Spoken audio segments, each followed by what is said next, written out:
सब मेटामॉर्फिक संरचना है। तो सेडिमेंट्री के नाम भी हो गए, मेटामॉर्फिक इग्नियस के भी हो गए, और ये भी बता दो मेटामॉर्फिक कौन सी संरचना है। तो तीनों संरचनाओं में से मेरे ख्याल से संरचनाओं से 5 सवाल हो जाएंगे। कौन सी मेटामॉर्फिक संरचना है, कौन सी नहीं है।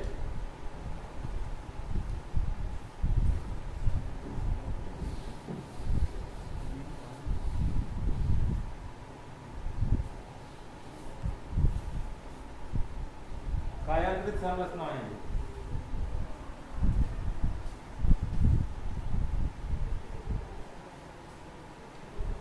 तो कायांतरित संरचना बाद में आएगी, पहले मैं ये बता दूं कायांतरण क्या है। मैं डिटेल में बताऊंगा बाद में। कायांतरण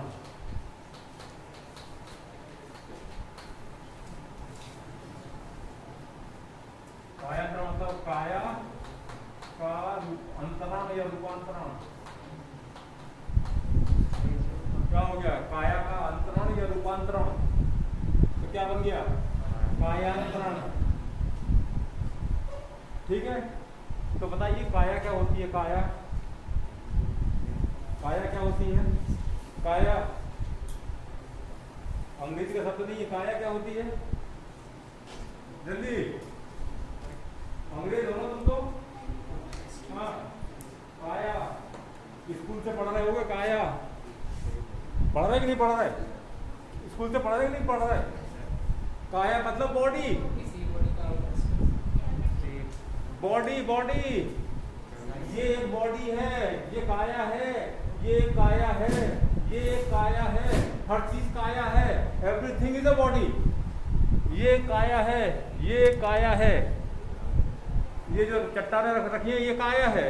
वो कुर्सी रखी है ये काया है। Everything is a body. Body को क्या कहते हैं? काया। कहते हैं ना कायाकल्प हो गया। ब्यूटी पार्लर में से निकल के आती है तो क्या हो जाता है? झुर्रीदार डोकरियां भी जवान दिखती हैं।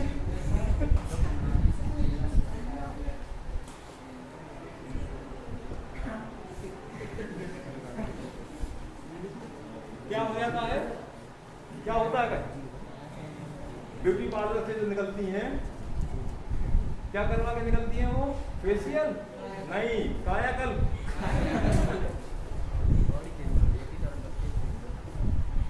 तो फेशियल से पहले जो था झुर्रीदार खोपड़ा, उसका लगाई बताई पेंटिंग करा ली।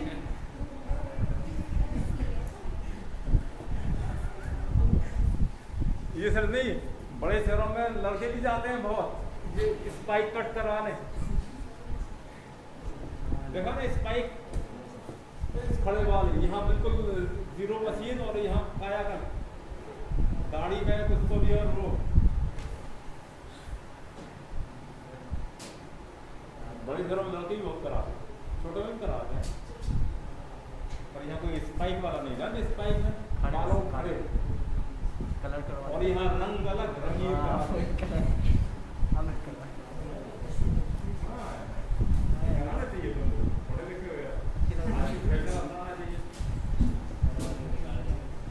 आगे समझ में। काया समझाने में कितनी देर लग गई मुझको।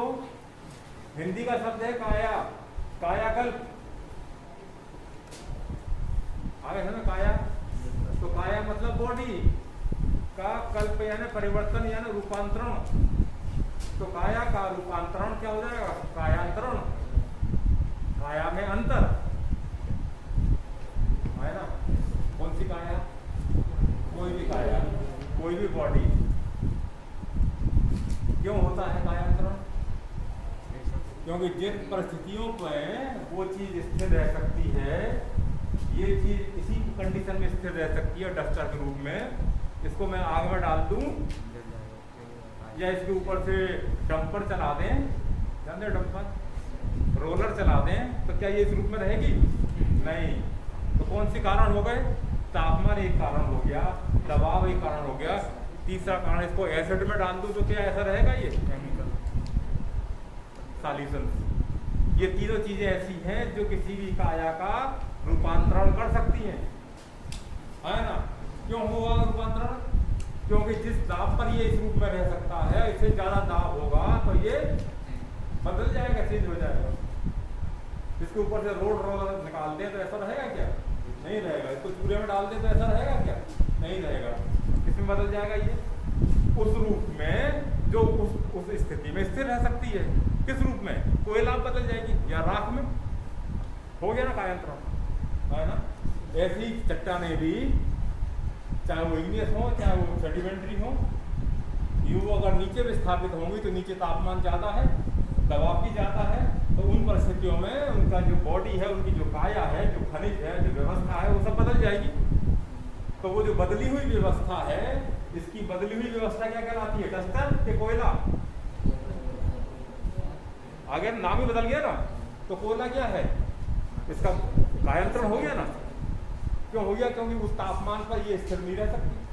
तो उस तापमान पर ग्रेनाइट भी नहीं रह सकती, किसी में और में बदल जाएगी।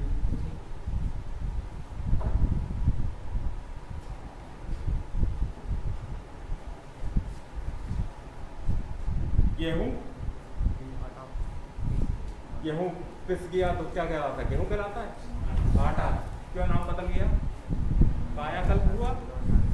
क्यों हुआ? प्रेशर के कारण। आटे को गूंथ दिया तो गुथा हुआ आटा, और उसके बेल के तवे पर डाल के निकाल लिया तो रोटी। आया ना, नाम बदल गया ना। क्या हुआ? हर बार कायाकल्प हो रहा है, हर बार नाम बदल रहा है। चलिए, तो आगे हमें क्या होता है? कायांतरण, काया का रूपांतरण। किन वजह से? तापमान की वजह से, दबाव की वजह से, या कोई तरल पदार्थ हो, रासायनिक क्रिया करता हो, वो भी बदल देगा। इनके कारण एक कारण हो सकते हैं, दो हो सकते हैं, तीनों हो सकते हैं। जो रूपांतरण होता है बॉडी में, काया में, किसकी बॉडी? पृथ्वी में तो चट्टानें हैं, तो चट्टानों का परिवर्तन।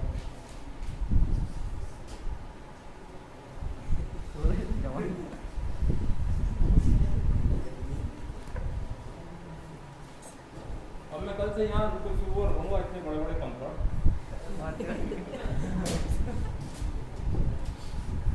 और फिर ये बताने के लिए कि मेरा निशाना चुपता कि नहीं, ये चुपता हूँ, मारने के लिए नहीं।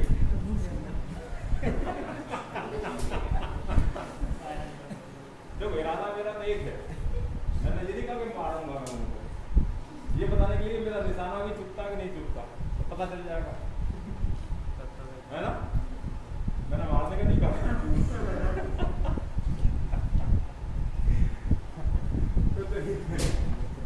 मैक्रोज का मतलब इससे तो पता चल रहा ना, धब्बेदार समझ। रोटी तवे पे थोड़ी देर पड़ी रहे तो कहीं कहीं जल जाती है। जलने से क्या बनता है? कार्बन। क्या बनता है? कार्बन। जहाँ नहीं जली वहाँ क्या होता है? कार्बोहाइड्रेट्स। आटे में क्या होते हैं? Carbohydrate, starch.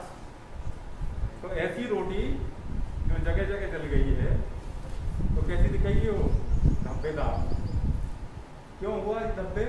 क्योंकि वो स्टार्च कार्बन में बदल गया।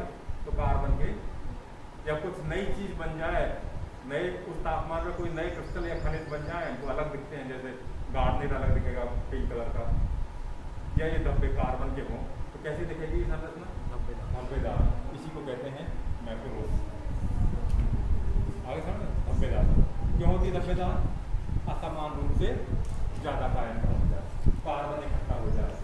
कार्बन कहाँ से आया? उसके जलने से आया, या कुछ नए खनिज बन जाए, नए उस तापमान में कुछ नए खनिज बन जाए तो वो अलग दिखेंगे। इसको कहते हैं धब्बेदार सतह। क्लास्टिक, कैटाक्लास्टिक। चलिए मैं प्रैक्टिकली करके बता दूँ। थोड़ा सा दिख रहा है? ये टेबल दिख रही है आपको? टेबल में ये चौक दिख रहा है? ओके। तो सतह पर, गहराई में बनी सतह पर, और कोई तापमान नहीं है, ये चट्टानें अगर विस्थापित हो रही हैं, खिसक रही हैं आगे पीछे, खिसकेंगे ना, जैसे फॉल्टिंग होती है, तो देखना ये एक बॉडी है ना, ये कितनी बॉडी है? ये एक बॉडी है चट्टान की, और इस पर सिर्फ क्या लगा रहा हूँ मैं? Shear pressure. क्या कहते हैं उसको? शियर। शियर का मतलब ये चीज उधर जा रही है और ये चीज इधर आ रही है, इसको कहते हैं शियरिंग। क्या कहते हैं उसको? शियरिंग। तो सिर्फ शियर प्रेशर लगा रहे हैं, देखिए क्या होगा।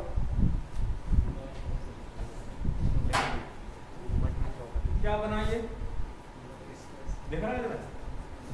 इसमें कुछ तो ये बड़े टुकड़े हैं जो नुकीले हैं, देखा ना शाफ्ट के किनारे होंगे, नुकीले होंगे, और कुछ पिस गए, कुछ पिस गया, कुछ मोटे टुकड़े हैं।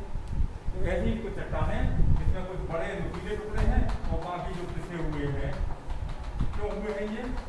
शेयरिंग के कारण। क्या कहते हैं उसको? डायरेक्टेड प्रेशर, जिसको कहते हैं दैशिक दाब। दैशिक दाब के कारण। दैशिक दाब क्यों? क्योंकि किसी दिशा विशेष में लगाया था, मैंने इसको ऐसे रगड़ा था तो इस दिशा में दबाव लगाया था, तो कौन सा दाब हो गया ये?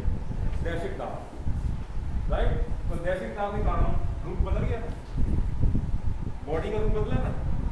इसमें कुछ बड़े टुकड़े हैं, कुछ पिसे हुए टुकड़े हैं, कुछ और छोटे हैं। ये जो रूप है इसी को हम कहते हैं पेटाक्लास्टिक। क्लास्टिक है, अभी हमने पढ़ा ना क्लास्टिक वाला, जिसमें खंड खंड हो, तो ये खंड खंड होगा भाई। ये खंड खंड बाहर से बह के नहीं आए, बल्कि यहाँ दैशिक दाब के कारण हुए, इसलिए हमने पेटा शब्द लगाया। ग्रेनुलोस, ग्रेनुलोस होता है दानेदार। यदि किसी रॉक में, मेटामॉर्फिक रॉक में एक ही साइज के गोल गोल दाने मिलते हैं, दानेदार शक्कर जैसे दाने, तो उसको हम कहते हैं ग्रेनुलोस, दानेदार। यानी उसमें लंबे खनिज नहीं होंगे, चपटे खनिज नहीं होंगे। कैसे होंगे? इक्वी डायमेंशनल खनिज। कैसे होंगे उसमें?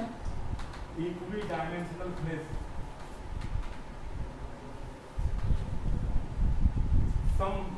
क्या कहते हैं? समविमीय खनिज। समविमीय खनिज की बहुलता होगी। समविमीय खनिज, समविमीय का मतलब जितने इधर लंबे हैं उतने इधर है, और उतने इतने। कैसे होगा? वो गोल गोल होंगे, गोल गोल दाने, है ना। ऐसा मेटामॉर्फिक रॉक जिसमें जो खनिज की जो बहुलता है, प्रचुरता है, वो किसकी है? इक्वी डायमेंशनल खनिज होगी, गोल गोल दान होगी। जैसे मार्बल, मार्बल में मिलता है। ऐसी संरचना को, दानेदार संरचना को कहते हैं ग्रेनुलोस स्ट्रक्चर। और जिसमें दानेदार नहीं बल्कि चपटे चपटे खनिज ज्यादा हो, पत्रित खनिज ज्यादा हो, देख रहे हैं इस तरह से, चपटे खनिज, पत्रित खनिज की बहुलता हो, दानेदार नहीं, चपटे खनिज।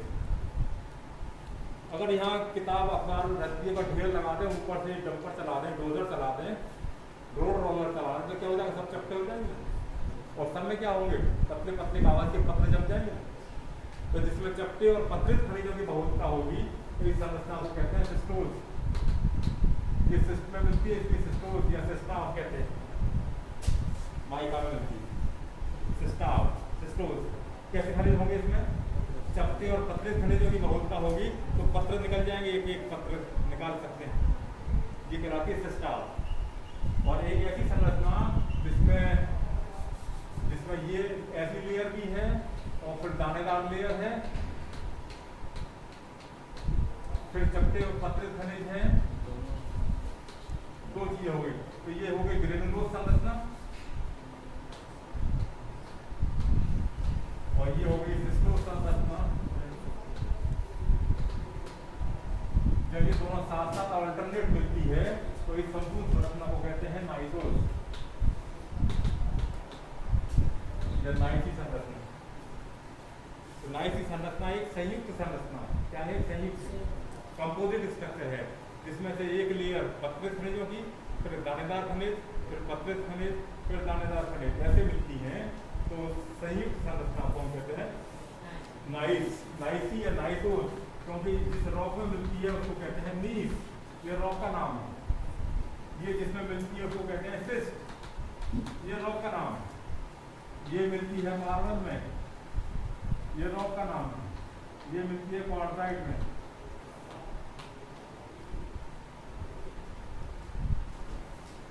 ये तो ये मेटामॉर्फिक रॉक के नाम भी हो गए, मार्बल, क्वार्टराइट, सिस्ट, नीस, ये सब मेटामॉर्फिक रॉक के नाम।